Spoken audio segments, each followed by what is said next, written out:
నేటి ఆండ్రాయిడ్ యుగంలో మునిగి తేలుతున్న యువతకు రామాయణంలో ఉన్న సద్గుణాలను తెలియచెప్పేందుకు 3 రోజుల పాటు సదస్సు నిర్వహిస్తున్నట్లు ఎన్సీఎస్ రామనారాయణ ట్రస్ట్ పేర్కొంది. ఈ మేరకు ట్రస్ట్ సంస్థాపకులు మీడియాకు ఈ విషయం తెలియజేశారు. రాముడు నడయాడిన భారతదేశంలో పురాతన కాలంలోనే విలువలు, సంప్రదాయాలతో విద్య, ఆపై నైతిక విలువలు చెప్పే పరిశోధన సంస్థలు, పాఠశాలలు ఉన్నాయని అన్నారు. కానీ విజయనగరం కోరుకొండ రోడ్డులో ఉన్న రామనారాయణంలో అలాంటి నైతిక విలువలు చెప్పే వాల్మీకి పరిశోధనా కేంద్రాన్ని మాజీ రాష్ట్రపతి వెంకయ్య నాయుడు ప్రారంభించిన నాటి నుంచి పరిశోధనా తరగతులు నిర్వహిస్తున్నామని తెలిపారు. ఈ క్రమంలో ఇవాళ్టి నుండి 3 రోజుల పాటు రామాయణంలో నైతిక విలువలపై యువతకు స్పెషల్ క్లాసులు ఇస్తున్నామని అన్నారు. శ్రీమద్ రామాయణ ప్రాంగణంలో అద్భుతంగా మన యూత్ కాంక్లేవ్ రామాయణ అనేది మొదలయ్యింది.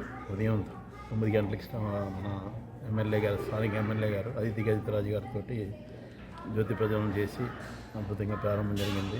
ఈ 3 రోజుల్లో కూడా సుమారు 45 స్కూల్స్ పార్టిసిపేట్ చేస్తున్నాయి. స్కూల్స్, కాలేజెస్, యూనివర్సిటీస్ కూడా ఈ 3 జిల్లాల నుంచి కూడా వచ్చి పార్టిసిపేట్ చేస్తున్నారు. ఒక స్కూల్ నుంచి 3 చిల్డ్రన్ని, ఒక టీచర్ని తీసుకొని వాళ్ళకి 3 నెలల నుంచి కూడా ఆన్లైన్లో, ఆఫ్లైన్లో కూడా ట్రైనింగ్ ఇవ్వడం జరిగింది. ఒక్కరు ఒక టాపిక్ మీద మాట్లాడడం, ఆ టాపిక్ మీద వాళ్ళు ట్రైనింగ్ తీసుకోవడం జరిగింది. రామాయణంలో ఉన్న విలువలు ముందుకు తీసుకెళ్లాలనే ఉద్దేశంతో మా నాన్నగారు ఈ ప్రాంగణం కట్టించడం జరిగింది.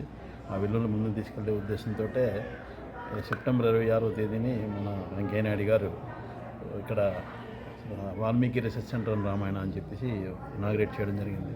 అది వరల్డ్లోనే ఎక్కడా కూడా రామాయణం మీద రీసెర్చ్ సెంటర్ అనేది ఎక్కడ లేదు.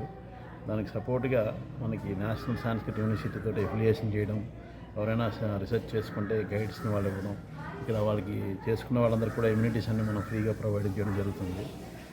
దాంతోపాటు 3 రోజులు శంకారం అని చెప్పి కూడా సెప్టెంబర్ 27, 28, 29 రామాయణ శంకారం అని చెప్పి సుమారు 45 మంది స్పీకర్లు మాట్లాడడం జరిగింది. మొదటి రోజంతా కూడా రీసెర్చ్ స్కాలర్స్ మాట్లాడారు, 2వ రోజు ఆధ్యాత్మిక గురువులు మాట్లాడారు, 3వ రోజు ఇన్ఫ్లుయెన్సర్స్ అందరూ కూడా మాట్లాడడం జరిగింది. ఇప్పుడు అదే కాంక్లేవ్ ఇప్పుడు యూత్ తోటి పిల్లలతో చేయాలనే ఉద్దేశంతో ఈ రోజు నుంచి కూడా 3 రోజులు ప్రారంభించడం జరుగుతుంది. సుమారు 300 మంది పిల్లలు 3 రోజులు అన్ని స్కూల్స్ నుంచి పార్టిసిపేట్